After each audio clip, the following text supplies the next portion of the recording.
O módulo 6 é sobre fabricação da junta. É uma etapa crucial, muito importante, onde muitos problemas podem ocorrer. Vamos ver que cuidados devemos ter.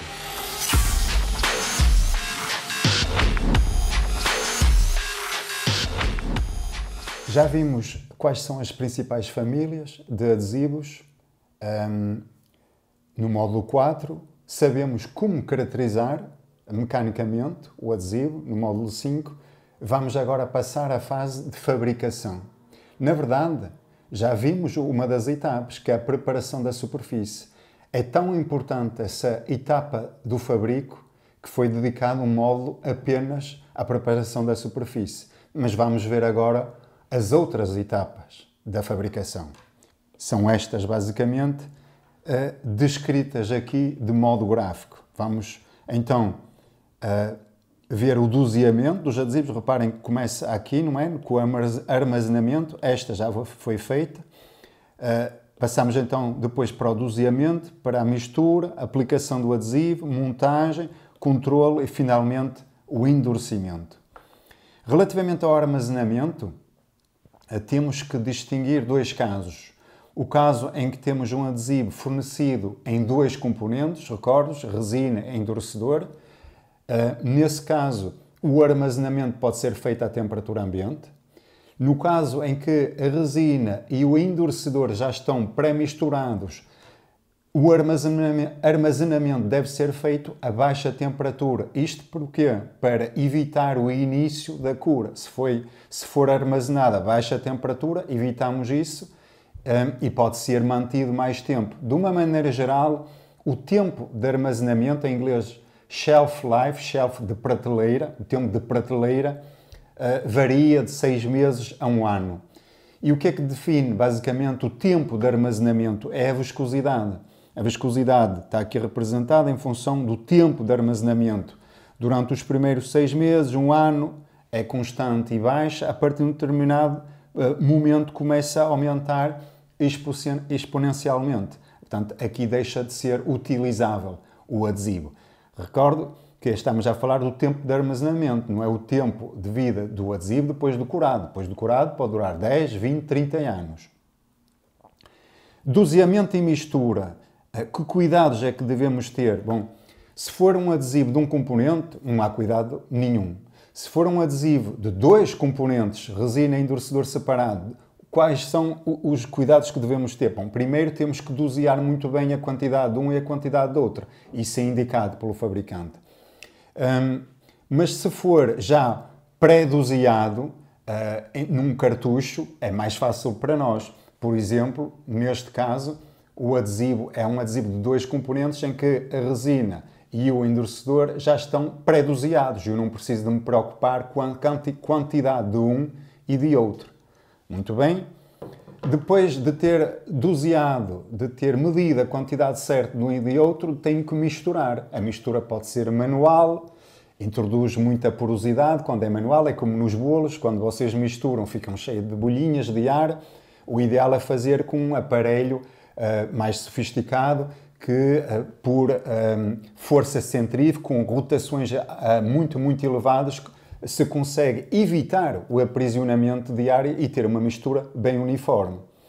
Mais uma vez, se utilizarem adesivos que vêm já nesta forma, em cartuchos em que a resina endurecedor já vem doseado, isto normalmente traz um bico misturador, é colocado numa pistola, como vocês podem ver, e por aplicação de pressão vocês garantem uma mistura uniforme, okay? Dos 2 componentes.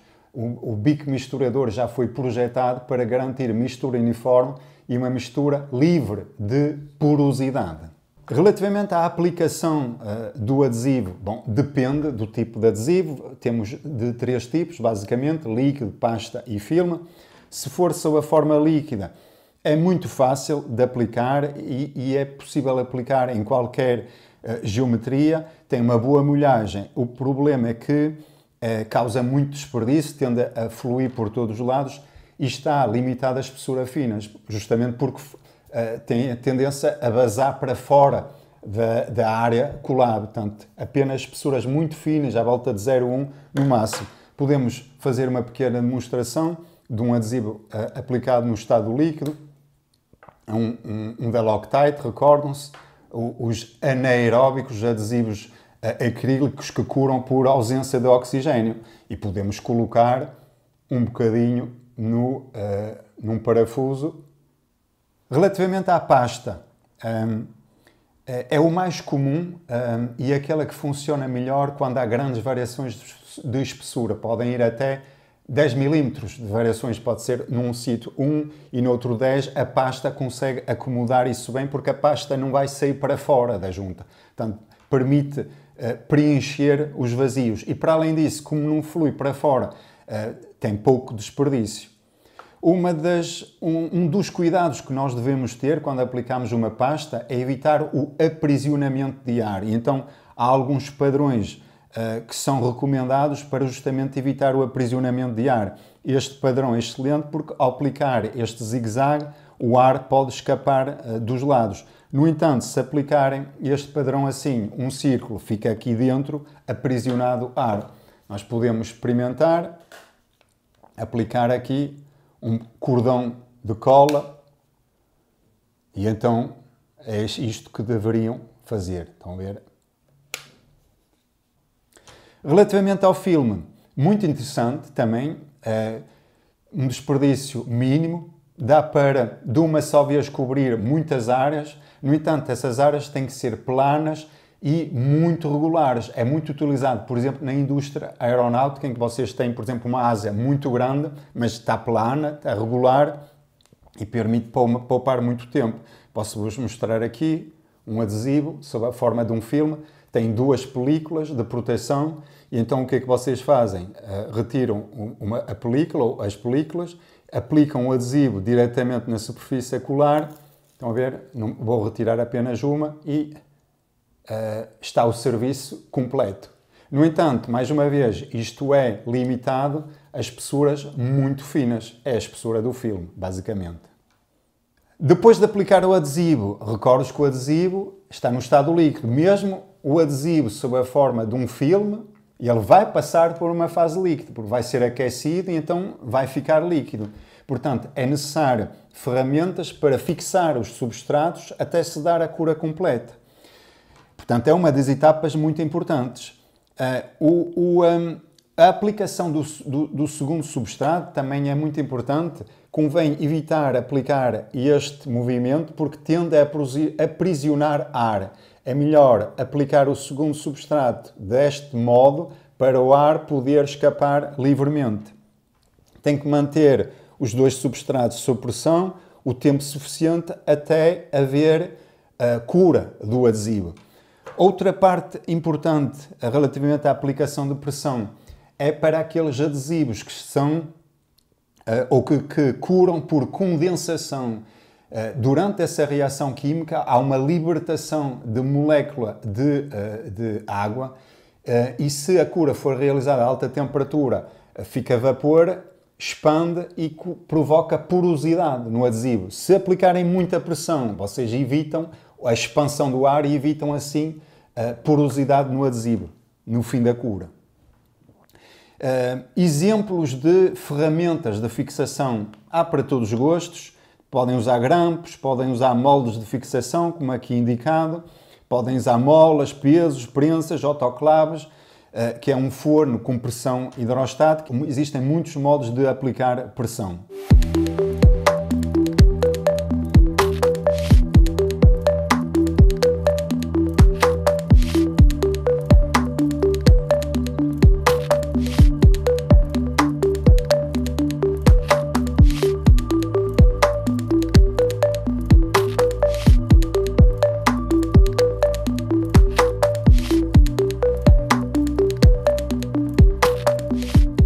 Um dos parâmetros geométricos que é muito importante de controlar é a espessura do adesivo, que vai ter um impacto muito grande na resistência final do adesivo. Isso pode ser de várias maneiras. Uma delas é usar esferas de vidro, em inglês balotini, e então mistura-se essas esferas no adesivo, aplica-se o adesivo. Quando aplicam pressão, os substratos vão encontrar as tais esferas e controla-se assim a espessura. A espessura final corresponde à espessura da esfera de vidro.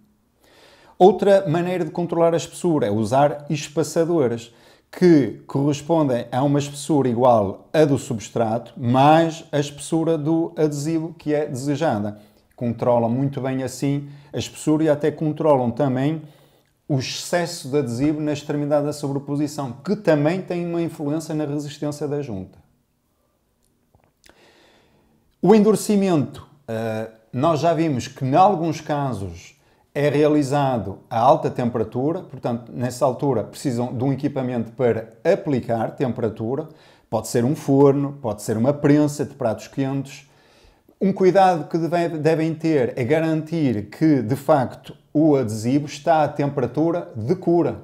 Muitas vezes programa-se o forno, coloca-se a 100 graus a temperatura do forno e começa-se a contar o tempo de cura quando o forno atinge 100 graus. É um erro.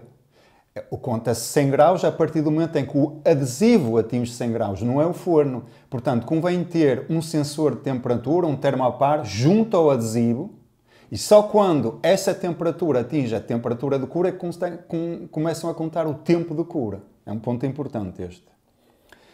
Depois temos mecanismos ou equipamentos de aquecimento mais localizados. Imaginem que querem fazer uma reparação num automóvel ou num avião e querem aquecer apenas a parte que vai ser remendada, por exemplo, consertada.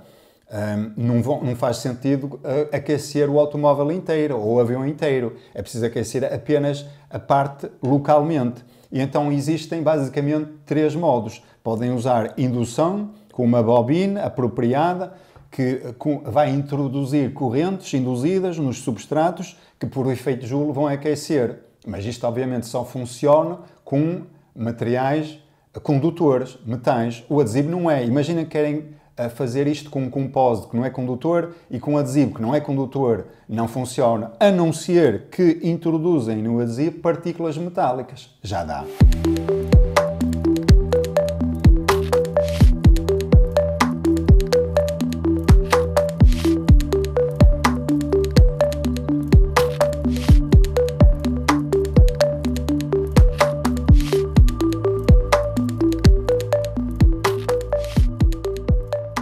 Se toda a junta não for condutora, imagine neste caso aqui, o compósito com um adesivo sem partículas condutoras, podem usar o aquecimento dielétrico, micro-ondas. Também funciona, tanto sobretudo no caso dos juntas em que não tem material condutor. E finalmente ainda tem uma manta aquecida, muito utilizado nos reparos nos aviões. Imagina que tem um furo por algum motivo, por exemplo, um impacto com um pássaro, fica aqui um furo na fuselagem, vocês podem colocar um laminado, painel de reparação colado, por cima do painel aplicam um saco de vácuo e uma manta que vai aquecer localmente o adesivo até ele ficar perfeitamente colado. E com isto damos a volta ao processo de fabrica e cobrimos todas as etapas do processo de fabrica. Uma etapa muito importante se quisermos ter sucesso final e garantir que a junta não tem defeitos.